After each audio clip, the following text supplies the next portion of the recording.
ఇక ఈ kick backs ఏదైతే రాజ్ కసిరెడ్డి తీసుకున్నాడో, కలెక్ట్ చేశాడో, అది ఎవరికి వెళ్ళాయి అన్నటువంటి విషయం ప్రశ్నించడం జరిగింది. కిక్ బ్యాక్సే లేనప్పుడు, కిక్ బ్యాక్స్ విషయం నాకు తెలియనప్పుడు ఈ ప్రశ్నకి సమాధానం నేను చెప్పలేను అని చాలా వివరంగా చెప్పడం జరిగింది. ఇక రెండవ ప్రశ్న, నేను రికమెండ్ చేసి రాజ్ కసిరెడ్డి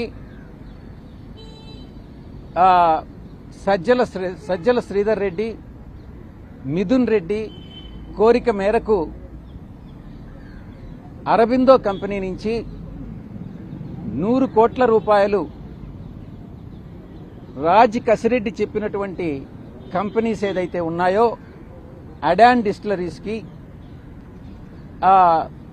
డీకార్ట్ కంపెనీ, ఈ 2 కంపెనీలకి, అడాన్ డిస్టిలరీస్కి 60 కోట్లు, డీకార్ట్ కంపెనీకి 40 కోట్లు మీరు రికమెండ్ చేసి ఇప్పించారా, మీరు ఎవరు చెప్తే రికమెండ్ చేశారు అన్నటువంటి విషయాన్ని ప్రశ్నించడం జరిగింది. నేను ఎవ్వరూ నాకు వాళ్ళ చేత ఇప్పించమని చెప్పలేదు. రాజ్ కసిరెడ్డి, మిథున్ రెడ్డి, సజ్జల శ్రీధర్ రెడ్డి ముగ్గురు నా దగ్గరికి వచ్చి మేం వ్యాపారం చేసుకుంటాం, ఒక 100 కోట్ల రూపాయలు అప్పు ఇప్పించండి మీ అరబిందో కంపెనీ చేత అన్నప్పుడు నేను అరబిందో శరత్ చంద్రారెడ్డికి రికమెండ్ చేసి 100 కోట్ల రూపాయలు, 100 కోట్ల రూపాయల్లో 60 కోట్ల రూపాయలు అడానికి, ఒక 40 కోట్ల రూపాయలు డీకాట్ అనే కంపెనీకి 12% సంవత్సరానికి వడ్డీ చొప్పున నేను రికమెండ్ చేసి ఇప్పించడం వాస్తవమేనన్నటువంటి విషయాన్ని నేను చెప్పాను. ఈ విషయాన్ని ఎవరైనా మీకు ఉన్నత పదవుల్లో ఉండేటటువంటి రాజకీయ నాయకులు కానీ, బ్యూరోక్రాట్స్ కానీ మీరు చెప్తే ఇప్పించారా అని పదే పదే ప్రశ్నించడం జరిగింది. దానికి సమాధానంగా నేనే రికమెండ్ చేసి ఇప్పించాను, ఎవరు కూడా నాకు ఇప్పించమని చెప్పలేదు. ఈ యొక్క 60 కోట్లు ప్లస్ 40 కోట్లకి వడ్డీతో సహా తిరిగి రీఫండ్ చేశారా అన్నటువంటి ప్రశ్నకు సమాధానంగా 60 కోట్ల రూపాయల మీద 12% వడ్డీ రిటర్న్ చేయడం జరిగింది. 40 కోట్ల మీద వడ్డీ, 40 కోట్ల ప్రిన్సిపల్ అమౌంట్ రిటర్న్ చేయడం జరిగింది.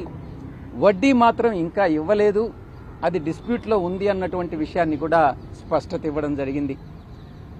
ఈ యొక్క 40 కోట్లు కానీ, ఈ 60 కోట్లు కానీ ఏ రకంగా వాళ్ళు యూటిలైజ్ చేశారు అన్నటువంటి ప్రశ్నకు సమాధానంగా ఈ అడాన్ అనే కంపెనీ ఎందుకు ఫ్లోట్ చేశారు, ఎవరు ఫ్లోట్ చేశారు, ఏ కారణానికి ఫ్లోట్ చేశారు అన్నటువంటి విషయం నాకు తెలియదు. ఇది రాజ్ కసిరెడ్డికి సంబంధించినటువంటి, నేను లోన్ మాత్రం ఇప్పించాను. ఆ కంపెనీలు ఏ రకంగా ఈ ఫండ్స్ను యూటిలైజ్ చేసుకున్నాయి, ఏ రకంగా దాన్ని రీఫండ్ ఇచ్చారు అన్నటువంటి విషయం రాజ్ కసిరెడ్డి మాత్రమే చెప్పగలడు. నేను సమాధానం చెప్పలేనటువంటి ప్రశ్న అన్నటువంటి దాన్ని నేను వివరంగా చెప్పడం జరిగింది సిట్ అధికారులకి. ఇక ఇంటర్ స్టేట్ అంటే ఒరిస్సాలో లిక్కర్ కొని తమిళనాడుకు మనం ట్రాన్స్పోర్ట్ చేస్తున్నాము.